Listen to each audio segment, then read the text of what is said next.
गांव रामबास में जन संवाद कार्यक्रम का आयोजन किया गया, जिसमें जन स्वास्थ्य एवं सहकारिता मंत्री श्री डॉक्टर बनवारी लाल एवं हटेली विधायक श्री सीताराम यादव उपस्थित रहे। इस मौके पर उन्होंने आमजन लोगों की समस्याएं सुनी व उनका मौके पर ही समाधान किया। इस मौके पर आला अधिकारी व समस्त ग्राम पंचायत रामबास उपस्थित रही। धन्यवाद।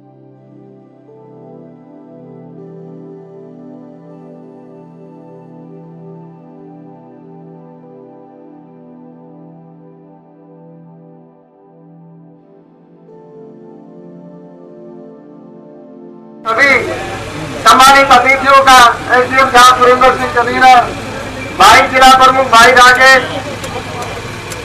वे जिला प्रधान दयाराम यादव जी व हमारी ब्लॉक समिति के चेयरमैन भाई जेपी यादव जी, हमारे आसपास के गांव के जितने भी मौजूदा भाई सरपंच विजेंद्र जी, भाई थाना के एक सरपंच भाई सुशील जी और बाकी सभी का नाम लेना तो बड़ा मुश्किल है। बाकी जितने भी जिले के हमारे अधिकारी आए हुए हैं, उनका हम यहाँ पहुँचने पर बहुत ही तहे दिल से स्वागत करते हैं, अभिनंदन करते हैं। और इसी के साथ माननीय मंत्री जी का मैं चाहूंगा तालियों के साथ, तालियों की गिड़गिड़ाहट के साथ इनका दिल से स्वागत करें।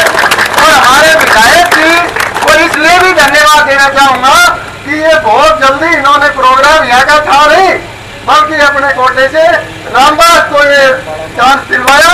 इसके लिए हमें इनका और भी दिल से धन्यवाद करते हैं। और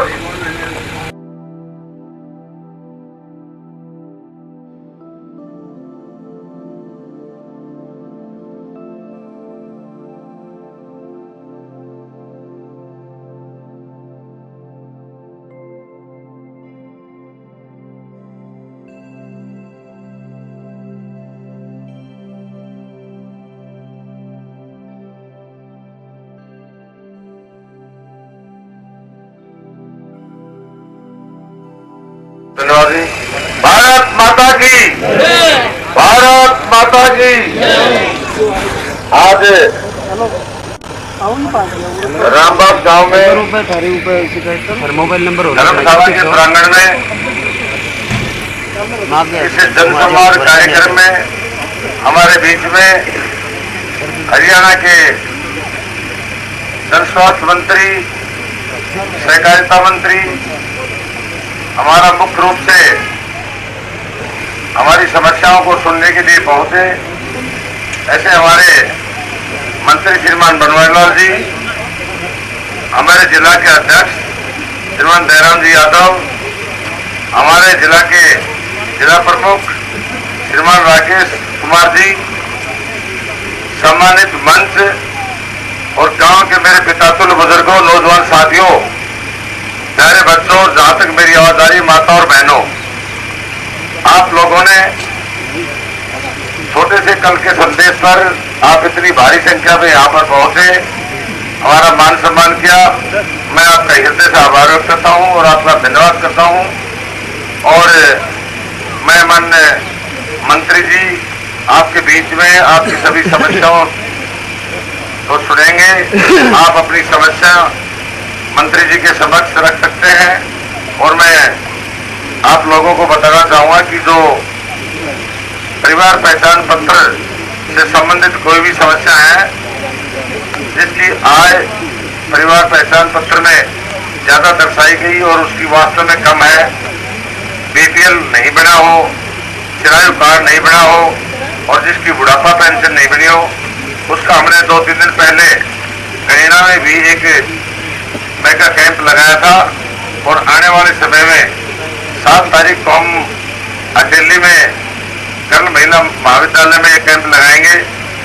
तो और उससे आगे जो अगला सप्ताह जो आएगा, उसका कनीना में फिर दोबारा से हम कैंप लगाएंगे। तो उस समस्या को मंत्री जी के समक्ष ना रखें। वो जिस किसी के पास भी कोई कागज, अगर पहचान पत्र से संबंधित कोई समस्या हो, वो मेरे को कागज अलग से दे दें। इन्हीं शब्दों और उस पेपर पर अपना मोबाइल नंबर जरूर लिखें। इन्हीं शब्दों के साथ मैं तो आपका पुनः आभार व्यक्त करता हूँ।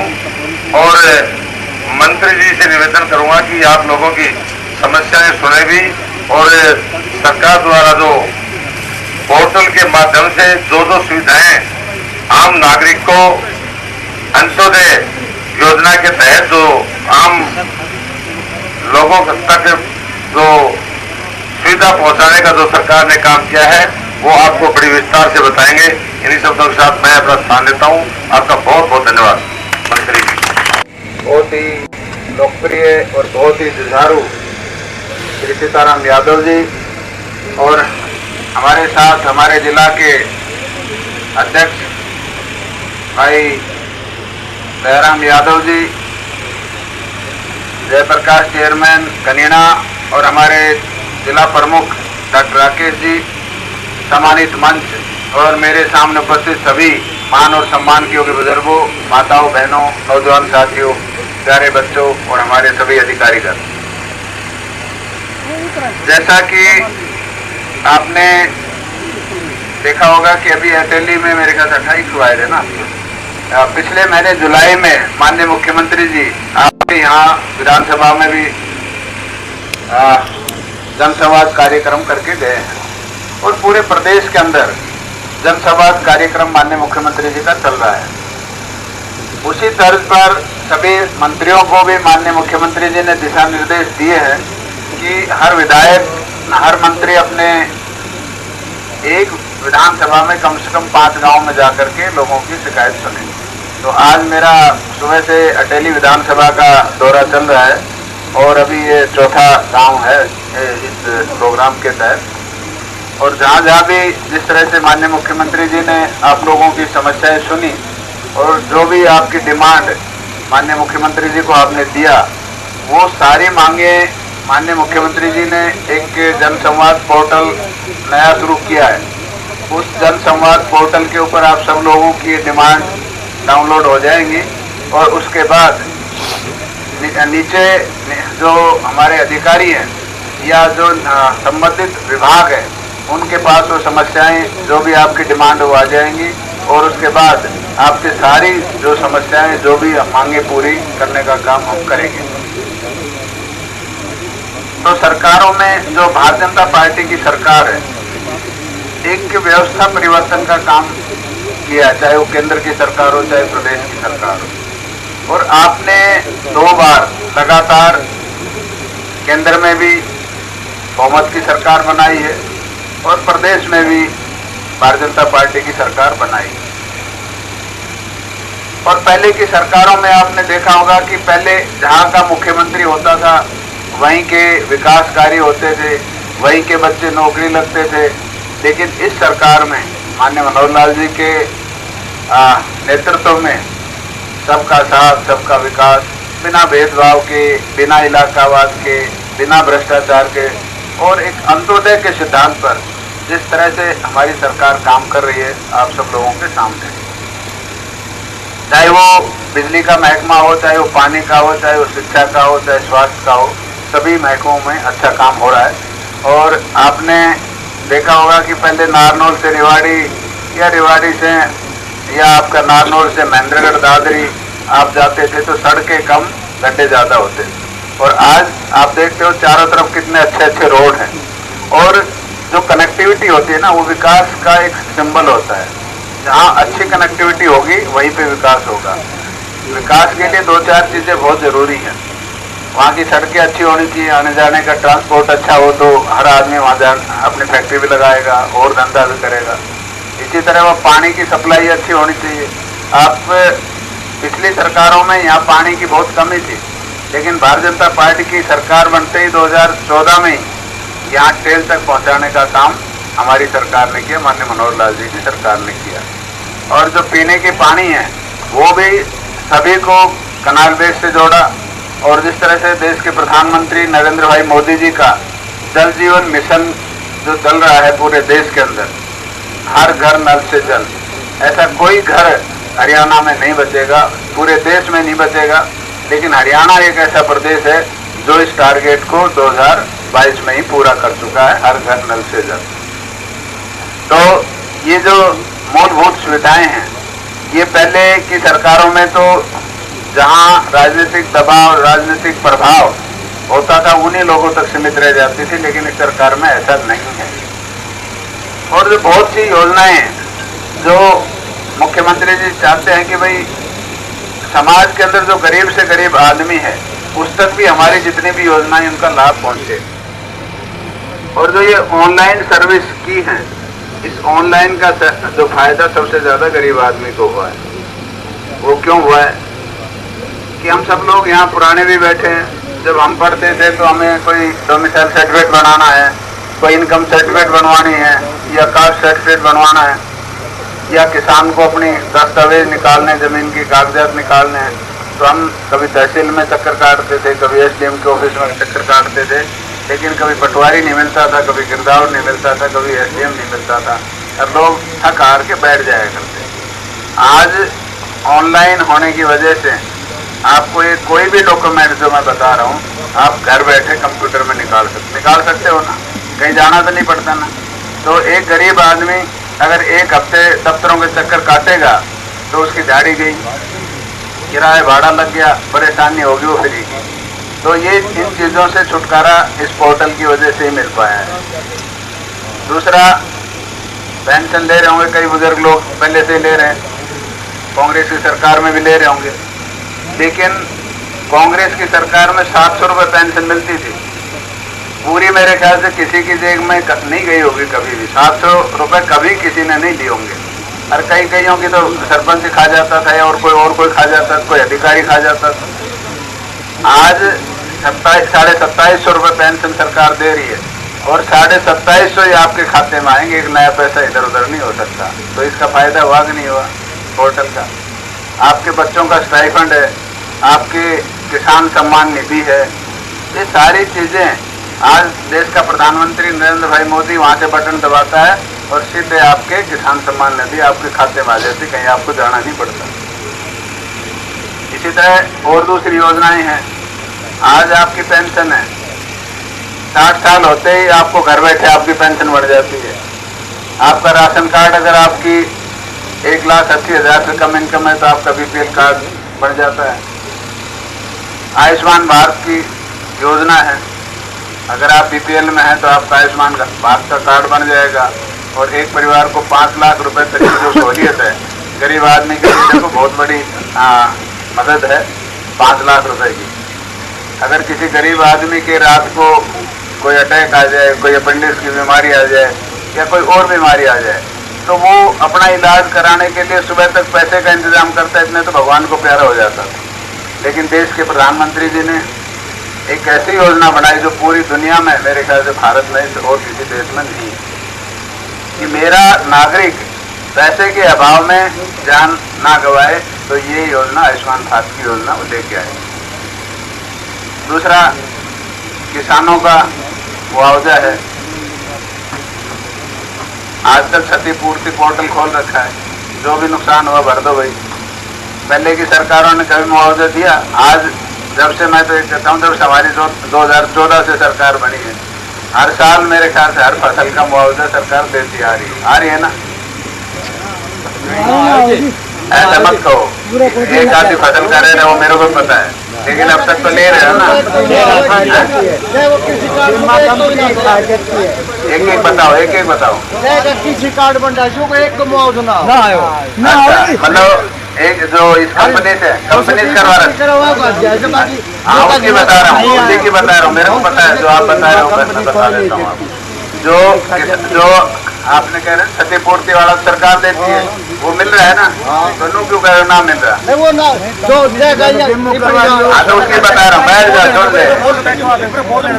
उसके बाद जो आप बता रहे हो, जो कंपनियों से बीमा कंपनियों से करवा रखा है, उसका पैसा आपका रुक रहा है, और वो जो कंपनियों ने जो आप लोगों ने भरा है, वो कंपनी कह रही है कि बहुत ज़्यादा है, ये इतना हम नहीं दे पाएंगे, लेकिन सरकार ने फैसला कर दिया वो इतना ही देना पड़ेगा, तो आपका वो पैसा आ जाएगा। पता है सरकार की नॉलेज में।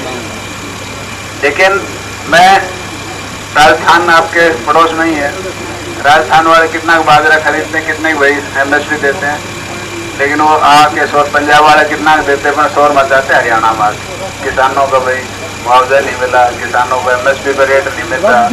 मैं उनसे पूछना चाहता हूँ, कांग्रेस की सरकार है राजस्थान में, वो कितना एमएसपी पे खरीदते हैं? हमारे तो यहाँ सरकार 14 फसलें एमएसपी पे खरीदती है और उन लोगों ने एक भी फसल एमएसपी पे नहीं खरीदते, लेकिन वहाँ कोई आंदोलन नहीं होता। उन वाले भी मारे मार के आंदोलन कर देते हैं जो किसान का एमएसपी पे नहीं मिलता। पंजाब के लोग हरियाणा में आके धरना दे देते हैं। तो जो सरकार किसानों की, इससे ज़्यादा जो ये सरकार कर रही है, इससे ज़्यादा कोई सरकार कर नहीं सकती, ना पहले की मदद जितनी आज कर रही है। हर साल आपका एमएसपी का रेट बढ़ता है ना, बढ़ता है ना। तो फिर सरकार का जो देश के प्रधानमंत्री कहते हैं कि किसान की आय कैसे दुगनी हो, उस दिशा में किसान मतलब प्रधानमंत्री जी प्रयास कर रहे हैं और उसके कई तरीके हैं। अब छोटा किसान है, उसको 6,000 रुपये साल का बहुत मदद हो जाती है। जिनकी 5 एकड़ तक जमीन है, उन लोगों को 6,000 अपना बीज बुआई बोने के लिए काफ़ी मदद हो जाती है। खाद में सब्सिडी, आपके सॉइल हेल्थ कार्ड बनाती है सरकार कि भाई आपकी ज़मीन की जो कितना पानी चाहिए, कितना खाद चाहिए, कितना ये न्यूट्रिएंट्स चाहिए, ये सारी चीज़ बनाती है ताकि लागत कम हो और फसल ज़्यादा उपज ज़्यादा हो। तो ये सरकार हर तरह से आपको सोलर पंप ताकि खर्चा, बिजली का कम खर्चा आए, तो हर तरह से प्रयास करती है कि भी किसान को कैसे उसकी माली हालत को सुदृढ़ किया जाए, अच्छी की जाए। अब मैं आप लोगों से ही पूछूंगा कि भाई जो सरकार की जितनी योजनाएं, हमारी जन कल्याणकारी योजनाएं चला रखी है, पहले तो क्या होता था कि लोग कह देते थे कि भाई ये सरकार तो एसटी के लोगों को छूट देती है, एसटी के लोगों को ही फायदा करती है, राशन देती है, एसटी के लोगों को देती है। लेकिन इस सरकार में एक ही क्राइटेरिया है, गरीबी। वो गरीब किसी भी जाति में हो सकता है, वो ब्राह्मण में भी हो सकता है, जाट में भी हो सकता है, हेर में भी हो सकता है, किसी में भी हो सकता है। तो आज सरकार ने ये कर दिया कि 1,80,000 जिसकी इनकम है, उसको सारी जितनी भी सुविधाएं सरकार की वो मिलनी चाहिए, उसमें किसी भी जाति का आ सकता है। जैसे पहले डॉक्टर भीमराव अंबेडकर पुनर्वास योजना के तहत कांग्रेस ने तो 25,000 रुपये कर रखे थे, हमने 50,000 किए, फिर हमने अब 80,000 देते हैं मकान रिपेयर के लिए। और वो पैसा अब हर जाति के लोगों को मिलता है। जिनकी इनकम 1,80,000 रुपये कम है, वो हर कास्ट के लोगों को मिलता है। तो ये एक बहुत बड़ी सरकार की उपलब्धि है कि सभी को साथ लेकर और सभी एक समरसता का भाव समाज में आए कि भाई सब लोग एक साथ मिलकर रहें। तो इस तरह की सोच हमारी सरकार की है। अब मैं कुछ एक आप लोगों से पूछता हूँ, भाई कौन सी योजना हमारी सरकार की आपको अच्छी लगी, कौन से एक सुझाव हैं कि और भी हम अच्छा कर पाएँ। तो कोई बोलना चाहे तो माइक दे दो, बिल्कुल बोले। वो सही है, आपकी फैमिली आईडी बहुत अच्छी है, लेकिन सर फैमिली आईडी में कुछ त्रुटि है। अभी भिड़ते ही आपने बता दिया ना, 7 तारीख को आपका कैंप लगेगा अटेली महिला कॉलेज में। जो भी आपकी समस्या है तुरंत वहीं दूर की जाए। लेकिन सर आयुष्मान कार्ड मैंने सीएम को भी बोला था, उसने मुझे टाइम दिया था कि 2 महीने के अंदर बन जाएगी, लेकिन मुझे नहीं लगता बनेंगे वो अभी।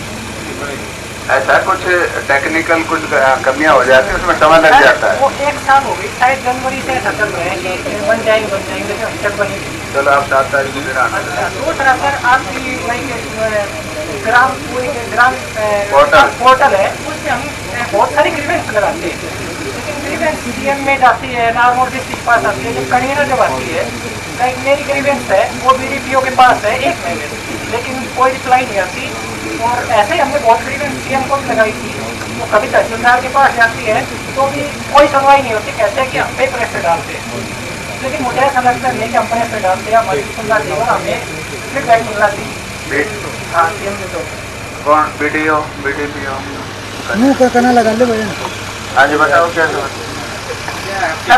मेरी हनुमान सिंह के नाम से ही है। मेरे एक रास्ते की पैमाइश और उसकी साफ सफाई के बारे में हमने 6 महीनों को रिप्लाई करती है, प्रस्ताव दे रखे तहसीलदार साहब को जब करने नहीं सर ऐसा नहीं है, मुझे कोई रिप्लाई नहीं मिली इनसे और हमने तहसीलदार को भी लगाया। आपको नहीं देंगे ये इन्होंने क्या है कि पैमाइश का काम है तहसीलदार का। तहसीलदार साहब बताएं, तहसीलदार का तहसीलदार से इनकार कर दो जी। कोई पैमाइश नहीं सर मेरे पास कौन सा गाँव है? चल रहा है रामबाग बताओ। हाँ चल ही रहा है, यहाँ से फ्री होती बता दूँ। रामबाग रास्ता की बताओ, यहाँ से निकलती कॉल करूँगा। मना था कि हम यहाँ पे आए भी थे सर, लेकिन वहाँ पे चले गए कि यहाँ पे ऐसा कुछ है नहीं, मतलब कि दाना दाना गाँव में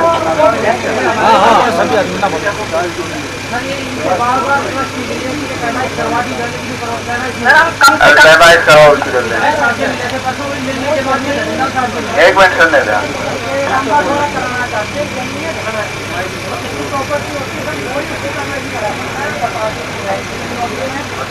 तहसीलदार साहब, सरपंच साहब से मेरी बात हुई थी, ढाणा सरपंच से, तो उन्होंने भी कहा है, नहीं तो सरपंच रामबास ने भी बता दिया था भी फीस एलसी नियुक्त करवा के उसके रस्ते में मैं करा दो, उसमें कोई दिक्कत नहीं, पैसे जमा करा एलसी नियुक्त करके उसी फेमस करा दो, वरना सरपंच साहब अगर वो मान जाता है तो ठीक है, अगर नहीं मानता तो बताया अगर करवा। और ढाणा के जो सरपंच है राधेश्याम, उन्होंने भी आकर कि हम फीस दे देंगे और हम करवा देंगे, एक बार उनसे मिल लो, करवाते ठीक से नहीं समझाओ, आप एलसी नियुक्त करवा के अपनी फेमस करवा दो। धन्यवाद।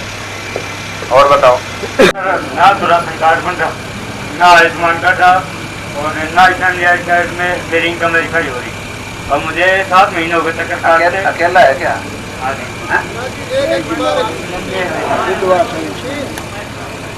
परिवार में और कौन कौन है? मेरी मम्मी है, मेरी बहन है। आपने कभी 4 महीने से मैं डिक्लेरेशन में ले रहा हूँ, कभी एप्लीकेशन मेरे को दी थी? सर आपको एप्लीकेशन दी थी राशन कार्ड की, आपने कहा था मैं बनवा दूंगा, लेकिन अभी तक वो नहीं बनाया। उसके बाद में मेरे से कोई संपर्क किया नहीं, आप मुझे मिठाई दे दो। टेलीफोन मिलता हो ना, मैं ये बोले मेरे को नंबर बता दे, मैं करवा दूंगा। सर इनकम वेरीफाई नहीं हो रही है, भाई इसको मैं करवा दूंगा, ये मेरे पास आप व्हाट्सअप कर दो, इसको मेरे पास कर देना और मेरे पता भी कर देना कर दे। 2013 से और 2022 से किया, मेरे को 27 महीने की पेमेंट बाकी है। कौन से विभाग में काम करता है? मैं मोटर चलाता हूँ पंचायत विभाग, मैं ठीक है मैं गरीब आदमी, मुझे जब से नया पैसा नहीं मिला। एसडीएम साहब देखो इसका क्यों नहीं मिल रहा? चक्कर कटवाते रहे थे, 2 साल हो गए। सर आपकी उम्र कितनी है? मेरी उम्र हो गई 65 साल के ऊपर। सर 65 साल से ऊपर मैंने काम किया है, मेरे को मजदूर मिलना चाहिए ना। पीछे नहीं तो सरपंच दे रहे, नहीं एसडीएम साहब दे रहे, नहीं बीडीओ साहब दे रहे, मेरे को सर काम करवाने के लिए बोला है। हाँ सर, इसमें ये है, सर इसमें सरकार की पॉलिसी ये कहती है कि जिसका दिसंबर 2021 तक 2020 तक जिसको 6 महीने हो गए हो काम करते हुए, जिसका पंचायत के रिकॉर्ड में प्रस्ताव हो, उसको गलती हो गई, कम है। तो उसको ठीक करवाने जाते हैं तो ठीक नहीं करके किया जाता है, फिर करा नहीं मंत्री का दिया गया।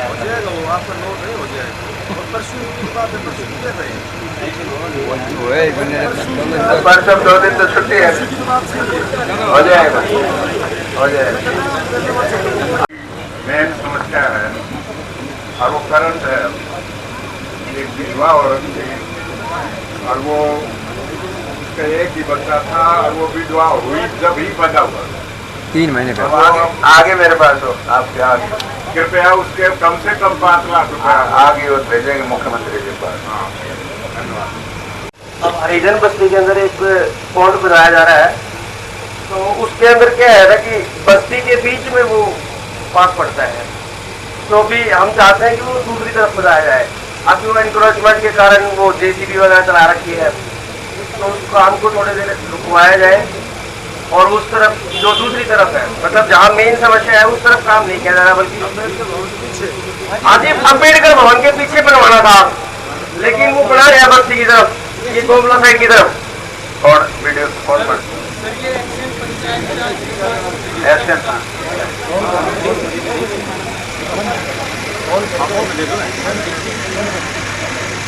अभी डीसी मैडम ने जन दरबार लगाया था पहले, उसमें ये मामला हुआ था कि हरिजन बस्ती के पास जो पॉन्ड है उसमें जो सलग है वो ओवरफ्लो करके पानी वहाँ स्टोरेज नहीं हो रहा, तो मैडम ने कहा कि इसको छटवा दो ताकि पानी इसमें स्टोरेज हो जाए, और वो एज पर रिवेन्यू रिकॉर्ड वो छोड़ है, हम नेचर ऑफ लैंड चेंज भी नहीं कर सकते।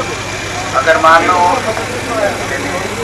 चेंज कर रहे हैं वो तो करें, चेंज नहीं कर सकते भैया, जोड़ को बदल नहीं सकते, जहाँ जोड़ है वही रहेगा, बदल नहीं सकता। सर वो बस्ती के बीच में पड़ते हैं तो तो सफाई करवा देंगे आप। वो समस्या भी बदली क्यों ना हो सब क्यों बदली क्यों ना हो हाँ ठीक है। अब वो सफाई के लिए भी एसडीएम साहब बता रहे हैं कि 48 लाख का आपका टेंडर पास हो गया है, सफाई हो जाएगी, लेकिन बदला नहीं जा सकता। मतलब वो अम्बेडकर भवन के पीछे बहुत सारी जगह पड़ी नहीं बदला है।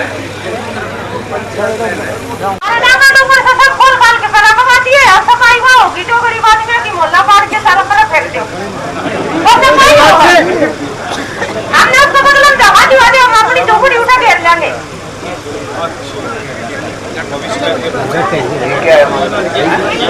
मैं जैसे ग्राम का चौकीदार हूँ जी, तो खुश होना चाहिए, तेरे पैसे बढ़ा दिए। हाँ आप मुझे आप जब मैं बढ़ा देना चाहता हूँ, लेकिन जो मेरा घर है गली है उसके पास दो खम्बा है। अच्छा, दो खम्बे में के एक कमरे लगा दो खम्बा नहीं आते। अच्छा, बिजली वाले कौन है भाई, बताओ। हाँ बताओ।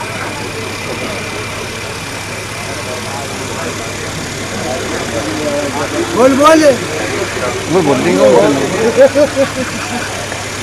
नमस्कार सर। हाँ बताओ सर। पोल शिफ्टिंग के लिए निगम का सर्कुलर आया है सर, ये राइट ऑफ वे प्रोवाइड करवाना, जिसको पोल शिफ्ट करवा रहे हैं वो राइट ऑफ वे बताएंगे कि पोल कहाँ शिफ्ट होगा सर, तो वो राइट ऑफ वे मिलते ही सर आगे का काम करवा देंगे पोल शिफ्टिंग का। कोई एतराज है गाँव में?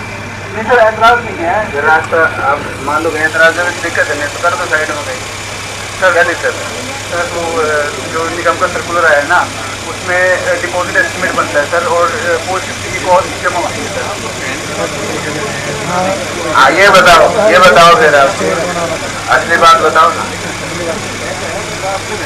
करके माननीय मंत्री महोदय जी का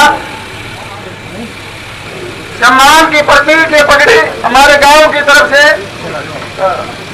माननीय मंत्री जी को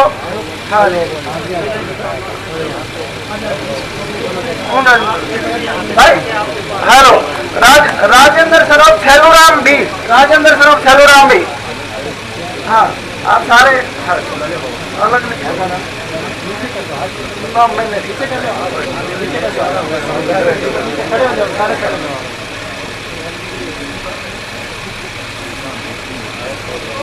बनवारी लाल पंच, बालाराम पंच, सिकंदर, रामवीर पंच, सोमवीर पंच, राजपाल, राकेश पंच, ये सारे हाजिर हो जाओ, स्टेज के कृपया नजदीक आ जाए। और माननीय विधायक इसी कड़ी में इसराना के सरपंच विजेंद्र सिंह एवं जगदीश चेयरमैन माननीय मंत्री जी को बुक का भेंट करेंगे। एक्स सरपंच साहब युद्धवीर जी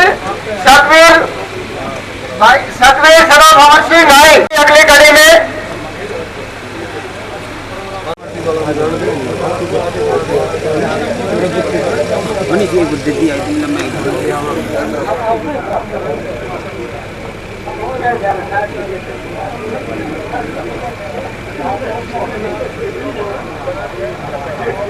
अब आप भारत को विकसित देश बनाएंगे, गुलामी की मानसिकता को जड़ से निकाल फेंकेंगे, देश की समृद्ध विरासत पर गर्व, एकता और एकजुटता के लिए कर्तव्यबद्ध रहेंगे, नागरिक के कर्तव्य निभाएंगे, देश की रक्षा करने वालों का सम्मान करेंगे, भारत को 2047 में विकसित देश बनाने का सपना साकार करेंगे। जय हिंद, जय भारत।